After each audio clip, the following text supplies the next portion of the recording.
This is the second part of the physical techniques in inorganic chemistry unit, where we're going to look at absorption spectroscopy. Most techniques used to analyze inorganic compounds involve absorption and or emission spectroscopy. So what you see on the slide there is a full range of the electromagnetic spectrum, which kind of shows you where all the analytical techniques fit in. So at the radio end, we're going to look at things like NMR spectra. These are the resonance techniques down the bottom here. So this is resonance techniques. Then we move to the rotational vibrational spectroscopy, where we're going to look at the infrared and the near infrared. So we're going to take a look particularly at infrared spectroscopy. Then we've got visible and ultraviolet regions of the electromagnetic spectrum, where we're looking at now UV visible spectroscopy. And then as we get shorter and shorter in wavelength, we see we can work with things called photoelectron spectroscopy, which is not part of this module, but it impinges in the X-ray region.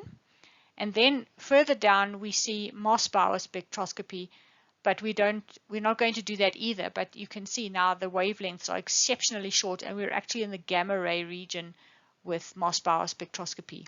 So we're going to focus our attention overall on NMR, on vibrational spectroscopy, on UV visible spectroscopy. We've done a bit of X-ray diffraction already in the previous part, and that should cover enough information for this particular module. Okay, with absorption spectroscopy, we see that we've got some typical time scales of common characterization methods. You can see that the X-ray diffraction is exceptionally short all the way through to NMR, which is a lot longer. Okay, so like I said, we're going to focus on NMR, infrared and Raman, UV visible, and the X-ray diffraction, mostly for the spectroscopic and diffraction tools. So let's look at UV visible spectroscopy first. So we find that energies and intensities of electronic transitions are going to provide information on the electronic structure and the chemical environment. And any changes in the spectral properties are used to monitor the progress of reactions. So what we see in this diagram over here is a simple schematic of a UV visible spectrometer. Okay, so we have the sources, we have lamps, we have a beam splitter where we place the sample and the reference into the machine, and then we have detectors, and then at the end we get this output spectrum.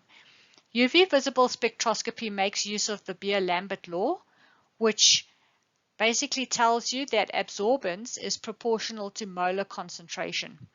So the kind of output that we get is an absorbance versus wavelength graph, which you can see on the right-hand side over here. And we can see that we have a peak in a specific area. So in this case, we have a peak at 589 nanometers, which falls within the yellow region. You may remember this from the very first unit that we did, where we looked at the sodium lamp, which emitted light around the yellow region. So we can see that the color bar spectrum, and I'll go into this a little bit more detail just now, you can see that we're on the red. The red region is around about 750 nanometers in terms of wavelength, down to roughly 375 to 350 nanometers in terms of wavelength. That's the visible region, and then we start to go into the UV region below 350 nanometers. So if we had to look at two examples of the kinds of things that we could use UV visible spectroscopy for, on the left-hand side we have a UV vis spectrum of titanium-3, and you can see that we have the absorbance versus wavelength, and we get this plot that is plotted, and they show the colors there. So we're going to see that probably a peak of around about 550 nanometers over here, like that, is going to sit in the green range, okay, the green to yellow range. Now we can also use UV visible spectroscopy to help us determine color pigments, the colors of pigments and paints. Okay, and we see here that we've got two different pigments. One falls within the red range. Okay, so we've got the red curve. We get this absorbance starting to happen from the red into the green, and then the blue curve, there is no absorbance and most of it is done in the UV. Okay, so on the very far right hand side over here is a color wheel giving us an indication of the colors that we can see from various wavelengths. Now the visible region falls between 400 and 800 nanometers. And you can see that between 400 and 430 we get the purple colors, 430 to 490 is blue, 490 to 560 is green, 560 to 580 is yellow, 580 to 620 is orange, and 620 to 800 is red. So those are just the colors that we see from the color wheel. What else can we use UV-vis spectroscopy for? We can monitor titrations and we can do kinetics. So we can see that there are two types of, well, there's an instrument shown on the left-hand side. It's called a stopped flow UV-vis spectrophotometer, and it is used for carrying out kinetics and monitoring kinetics of particularly catalysts, the reaction of catalysts.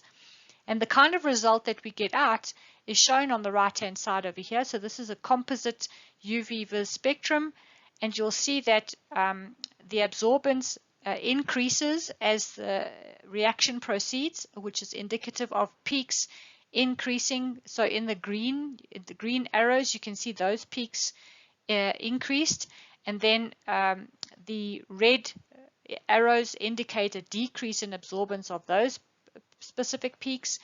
And where we get crossovers, so you can see these are highlighted by the shaded orange red color. I'll just indicate it with an arrow.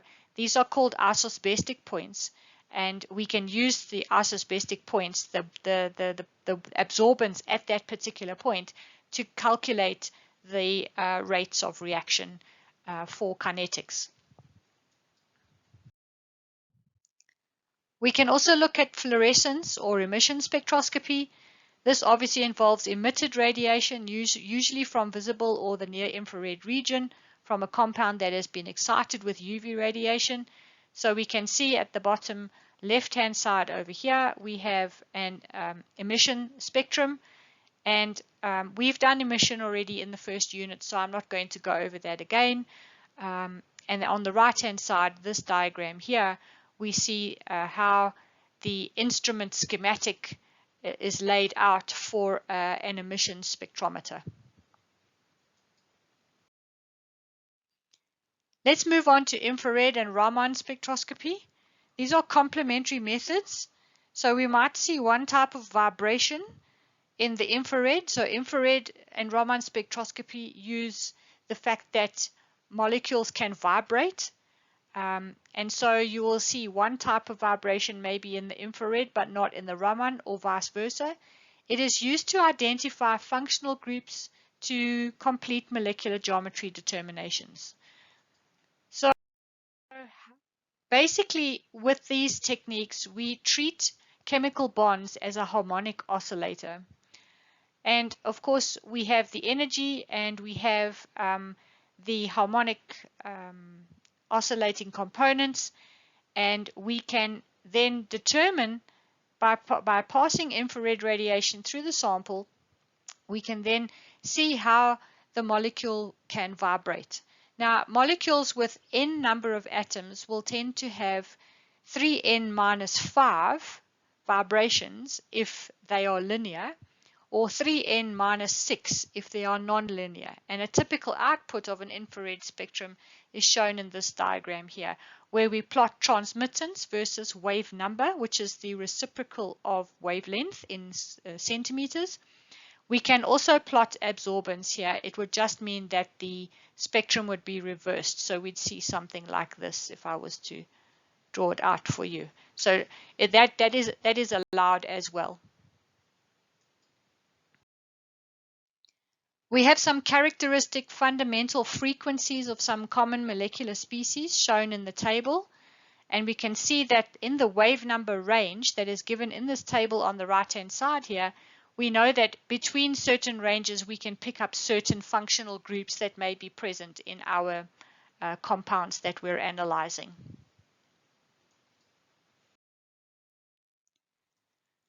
On this slide, we see a Raman spectrum.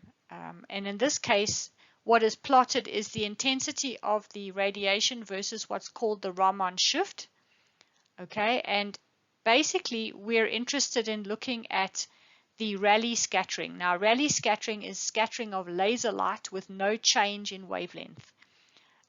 So Raman spectroscopy, like I said, is a complementary tool to infrared spectroscopy. And we should be able to see on the slide how the complementarity works.